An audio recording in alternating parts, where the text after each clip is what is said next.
அதாவது சுன்னத் செய்யக்கூடாது. சுன்னத் இப்போ நிறைய பேர் மத சார்ந்து மட்டும் செய்யாமல் நிறைய பேர் அது நல்லதுன்னு நினச்சிக்கிட்டு மருத்துவமனையில் போய் இந்த மேல் தோலை நீக்குகிற வழக்கம் இருக்குது. சிலருக்கு அந்த மேல் தோல் விரிஞ்சு கொடுக்காம இருக்கிறதுனால அந்த மேல் தோலையே நீக்கிடுறாங்க. அந்த ஆண்குறியில் உள்ள மேல் தோலை மேல் தோல் பின்னோக்கி நகர மாட்டேங்குது, அதனால் அந்த மேல் தோலையே நீக்கிடுறாங்க. அது மாதிரி பண்ணக்கூடாது, சுன்னத் பண்ணவே கூடாது. ஏன்னா அது ஒரு நல்ல பழக்கம்னு சொல்கிறேன். அது மதம் சார்ந்து நான் சொல்லலை, மதம் சார்ந்த ஒரு கருத்தாக இதை நான் சொல்லவில்லை. அது ஒரு இஸ்லாமிய வழக்கம் அப்படின்னுங்கிறக்காக நான் சொல்லலை.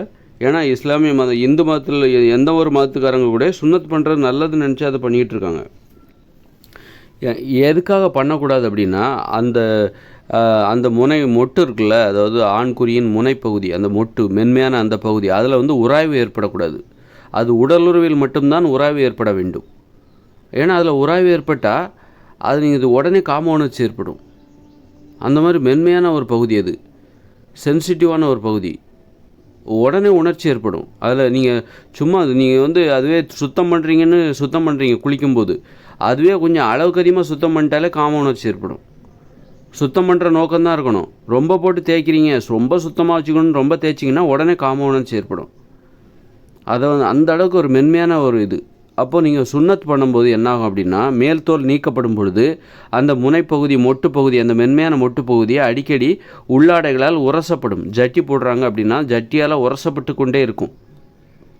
நீங்கள் சுன்னத் பண்ணுறவங்களோட அனுபவம் எப்படி இருக்கும், சுன்னத் பண்ணுறாங்களா அவங்களுடைய அனுபவம் எப்படி இருக்கும், அவங்களுடைய ஆண்குறி எத்தகைய அனுபவத்தை அவர்களுக்கு தரும் அப்படின்னு நீங்கள் தெரிஞ்சுக்கணுன்னா, இந்த சுன்னத் பண்ணாதவங்க என்ன பண்ணணும் அப்படின்னா, மேல் தோலை முற்றிலும் பின்னோக்கி நகர்த்தி விட்டு ஜட்டி போட்டு பாருங்கள். மேல் தோலை முற்றிலும் பின்னோக்கி நகர்த்திடுங்க. அந்த முனை பகுதி மொட்டு பகுதி இருக்குல்ல, அது வெளியில் தெரிகிற மாதிரி வச்சு நீங்கள் ஜட்டி போடுங்க. எவ்வளோ உரசி ஒரு இடையூறாக இருக்கும், உங்களுக்கு ஒரு மிகப்பெரிய இடையூறாக இருக்கும்.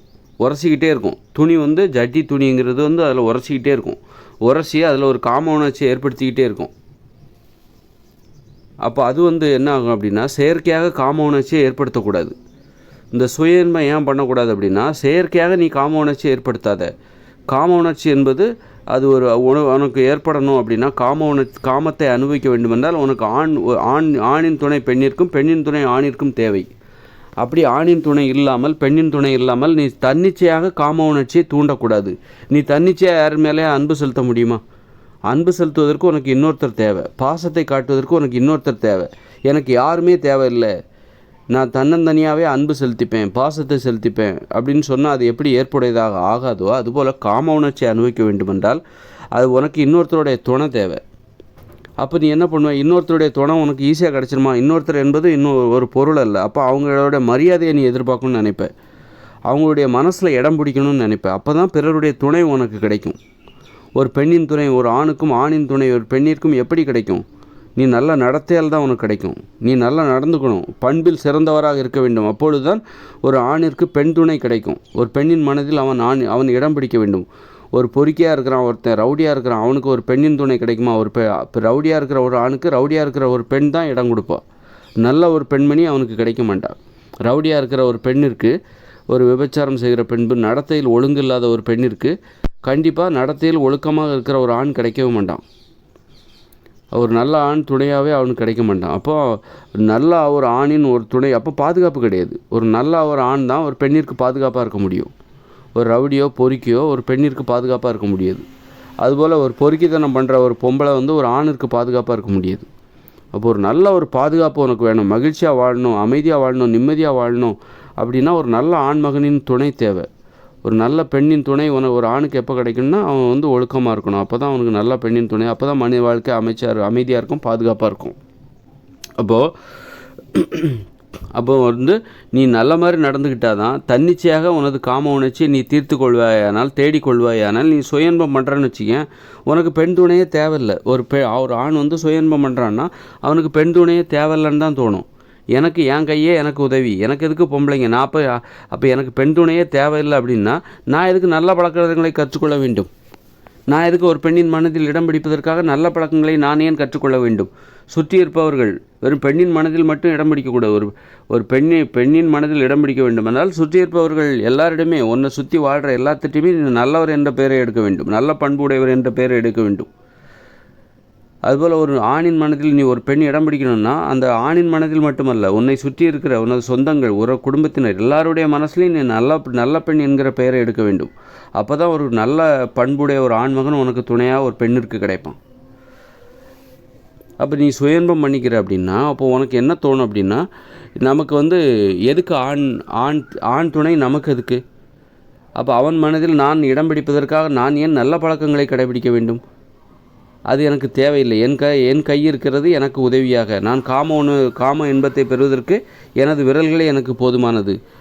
எதற்கு தேவையில்லாமல் கஷ்டப்பட்டுட்டு நல்ல பழக்கங்களை கற்றுக்கிறது, மற்றவங்க மனசில் இடம் பிடிக்கிறது, ஒரு நல்ல பேரை எடுக்கிறது, அதன் மூலம் எனக்கு ஒரு ஆண் துணை கிடைக்கணுமா? அதுக்கு பதிலாக நான் என் கையை வச்சுக்கிட்டே நான் சுயன்பம் பண்ணிட்டு போகிறேன் அப்படின்னு ஒரு பெண் நினைக்கும்போது அவளுக்கு நல்ல பண்புகளே இருக்காது. நீங்கள் நல்லா பாருங்கள், சுயன்பம் பண்ணுறவங்களா இருக்கீங்களா? நீங்கள் சுயன்பம் பண்ணி முடித்த உடனே உங்களுக்கு என்ன ஆகும் அப்படின்னா, சுயன்பம் வழக்கம் உங்கள்கிட்ட இருக்குது அப்படின்னா உங்களுக்கு என்ன ஆகுனா, உங்களுக்கு கெட்ட குணம் தான் இருக்கும். மனசெல்லாம் கெட்ட வார்த்தைகள் தான் இருக்கும்.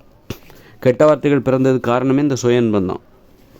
மன உணர்ச்சிகள் கெட்டு போய்விடும், உறவு முறைகள் கெட்டு போய்விடும், கெட்ட குணங்கள் உருவாகும். ஒரு தடவை சுயன்பம் பண்ணால் ஒரு வாரத்துக்கு மனசு கெட்டு போயிடும். திரும்பவும் மனசு ஒரு இயல்பான நிலையில் திரும்புவதற்கு ஒரு வாரம் பிடிக்கும். உணர்ச்சிகள் கெட்டு போய்விடும். ஒரு வேறுபாடு தெரியாது. அம்மாவுக்கும் மகளுக்கும் வேறுபாடு தெரியாது. ஒரு மனைவிக்கும் மகளுக்கும் வேறுபாடு தெரியாது. அக்காவுக்கும் மனைவிக்கும் வேறுபாடு தெரியாது. எல்லா பெண்களும் ஒரே மாதிரி தெரிவாங்க. சுயன்பம் பண்ணுறவங்களுக்கு எல்லாரும் ஒரே மாதிரி தெரிவாங்க. அவங்களுக்கு அந்த வேறுபடுத்தி தெரிகிற மனப்பான்மை தெரியாது. ஆண் பெண்ணுக்கு கூட வித்தியாசம் தெரியாது. நீ சுயன்பம் பண்ணுறவங்கள பார்த்தீங்கன்னா ஆண் பெண்ணுக்கு கூட வித்தியாசம் தெரியாது. ஆண்கள் ஓரின சேர்க்கைக்கு காரணமே இந்த சுயன்ப வழக்கம்தான் காரணம். ஒரு ஆண் நான் எதற்காக பெண்ணை சார்ந்திருக்க வேண்டும், அந்த ஈகோ தான் ஓரின சேர்க்கைக்கு காரணம். அவனுக்கு ஒரு ஆண் பெண்கிற வித்தியாசமே தெரில. ஒரு பெண்ணை பார்த்தா தான் உனக்கு காம உணர்ச்சி வரணும். ஆனால் உனக்கு ஒரு ஆணை பார்த்தாலே ஒரு ஆணாகிய உனக்கு காம உணர்ச்சி வருகிறது. அந்த அளவுக்கு உணர்ச்சி கெட்டுப்போச்சு, பார்க்கிற திறன் கெட்டுப்போச்சு. காரணம் இந்த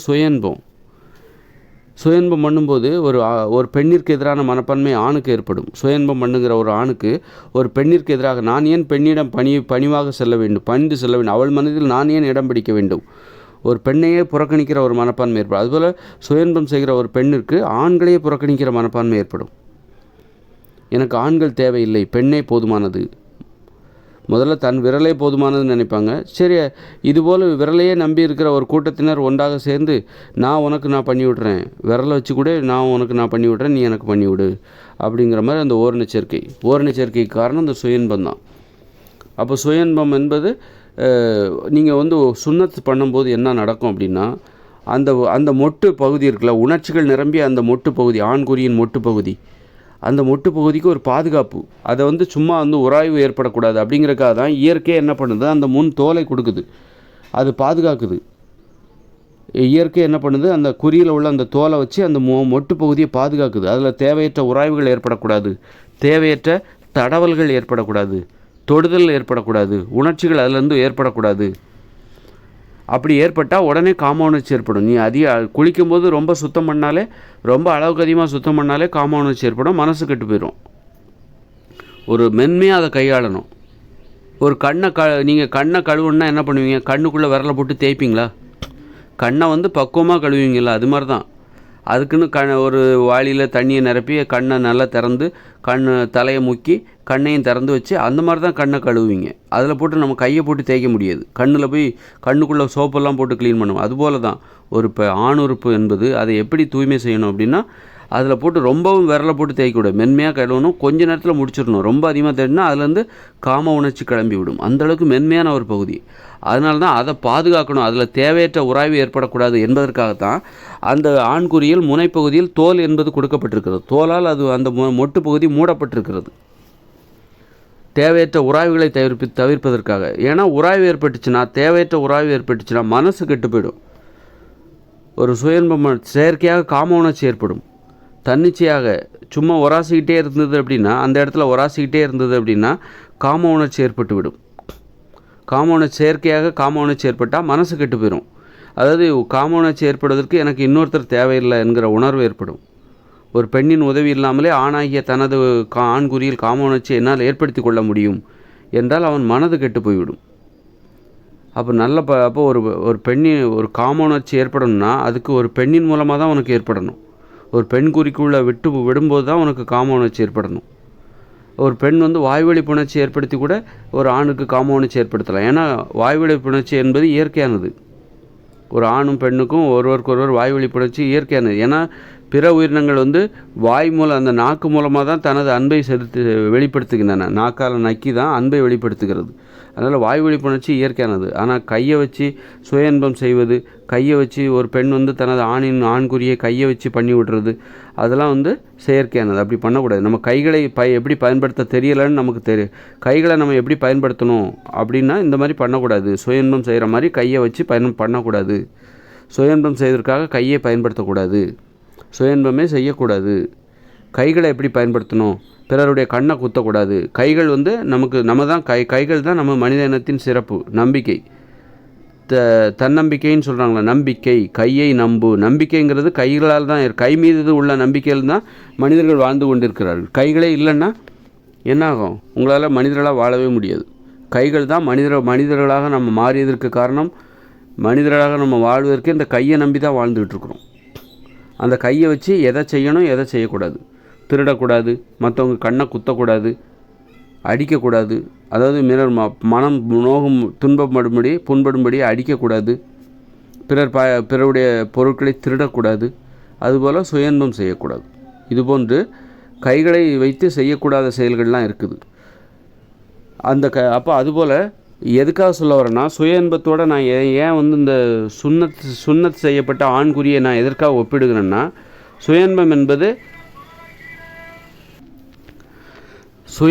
என்பது செயற்கையாக காம உணர்ச்சி ஏற்படுகிற ஒரு நடைமுறை. நீங்கள் சுன்னத் செய்யும்போது அதன் மேல் பகுதி தோல் முற்றிலும் நீக்கப்படும் பொழுது அதன் மொட்டு பகுதி, உணர்ச்சிகள் நிரம்பிய அந்த மொட்டு பகுதி திறந்த வழியிலே இருக்கும். எப்போ பார்த்தாலும் திறந்தே இருக்கும். அதில் நீ உள்ளாடை அணியும் போது உள்ளாடையால் அது உரசப்படும். அப்போது உன் தொடையில் கூட அது பட்டுக்கிட்டே இருக்கும். இப்போ இப்படி அடிக்கடி உரசிக்கிட்டே இருக்கும்போது அதில் தேவையற்ற காம உணர்ச்சிகள், அந்த மாதிரி செயற்கையாக காம உணர்ச்சி உருவாகும். செயற்கையாக காம உணர்ச்சி ஏற்பட்டால் ஒரு மனசு கெட்டு போயிடும். இப்போ ஒரு பெண்களுக்கு எதிரான மனப்பான்மை ஏற்படும். ஒரு ஆணுக்கு பெண்ணிற்கு எதிரான மனப்பான்மை, ஒரு பெண்ணிற்கு ஏன்னா ஆண் மட்டும்தான் சுன்னத்து பண்ணுறான். அப்படிங்கும்போது செயற்கையாக காம உணர்ச்சி ஏற்படும் பொழுது இயற்கையாக அப்போ பெண்ணை நான் சார்ந்திருக்க வேண்டிய அவசியம் இல்லை. காம உணர்ச்சி ஏற்படுவதற்கு நான் ஒரு பெண்ணை சார்ந்திருக்கணுங்கிற அவசியம் இல்லை அப்படிங்கிற உணர்ச்சி ஏற்படும். அதனால் அந்த உணர்ச்சிகள் நிரம்பிய ஆண்குறியின் அந்த மொட்டு பகுதி என்பது பத்திரமாக பாதுகாக்கப்பட வேண்டும். அது உடலுறவின் போது மட்டும்தான் அது பெண் குறிக்குள் நுழைச்சி அந்த இன்பத்தை அப்பொழுது ஏற்படுத்த வேண்டும். சும்மா உரசி அதை கையை போட்டு அடிக்கடி நோண்டிக்கிட்டே இருப்பாங்க கீழே. அப்போவே அதுவே தப்பு.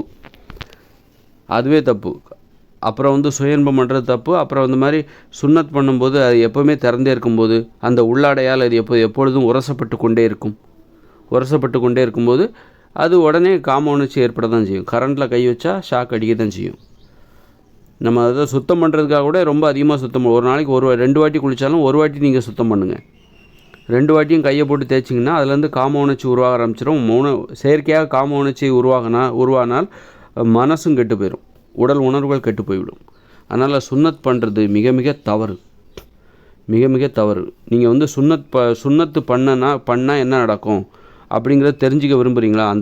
அந்த ஆண்குறியின் தோலை பின்னோக்கி நகர்த்தி அந்த மொட்டு பகுதி வெளியே தெரிகிற மாதிரி வச்சு நீங்கள் ஜட்டி போட்டு தினசரி வாழ்க்கையை வாழ்ந்து பாருங்கள். அதில் எவ்வளோ உராய்வுகள் ஏற்படுகிறது என்பதை மட்டும் கவனியுங்கள். அந்த உராய்வுகள் எவ்வளோ இடையூறாக இருக்குது. அது என்ன ஆகுன்னா சமயத்தில் காம உணர்ச்சி அது ஏற்படுத்தி விடும். செயற்கையாக காம உணர்ச்சி ஏற்பட்டால் இயற்கையாக காம உணர்ச்சி ஏற்படுவதற்கான அந்த மரியாதை குறைஞ்சி போயிடும். ஒரு காம உணர்ச்சிக்கான மரியாதையே குறைஞ்சி போயிடும். ஒரு காம உணர்ச்சி ஏற்படுத்தணுன்னா நீ ஒரு ஆண் தனது உடலில் காம உணர்ச்சி ஏற்படுத்த வேண்டும், காமத்தை அனுபவிக்கணும்னா ஒரு பெண்ணின் மனதில் இடம் பிடிக்கணும். ஒரு பெண்ணிடம் நீ நல்ல மாதிரி நடந்துக்கணும், அவள் மனசில் இடம் பிடிக்கணும். பெண்ணின் மனதில் சுற்றி உள்ள எல்லார்ட்டையும் உங்கள் சொந்தக்காரங்க குடும்பத்தின் எல்லாருடைய மனசுலையும் நல்லபடியாக ஒரு நல்ல பையங்கிற பேரை இடம் பிடிச்சாதான் நீ உனக்கு ஒரு பெண் கிடைப்பாங்க. அந்த காதல் என்பது இயற்கையாக நடக்கும். அதனால் இது ஒரு காதலுக்கு எதிரான மனப்பான்மை தான். செயற்கையாக காம உணர்ச்சி ஏற்படும் போது காதலுக்கு எதிரான மனப்பான்மை தான் ஏற்படும்.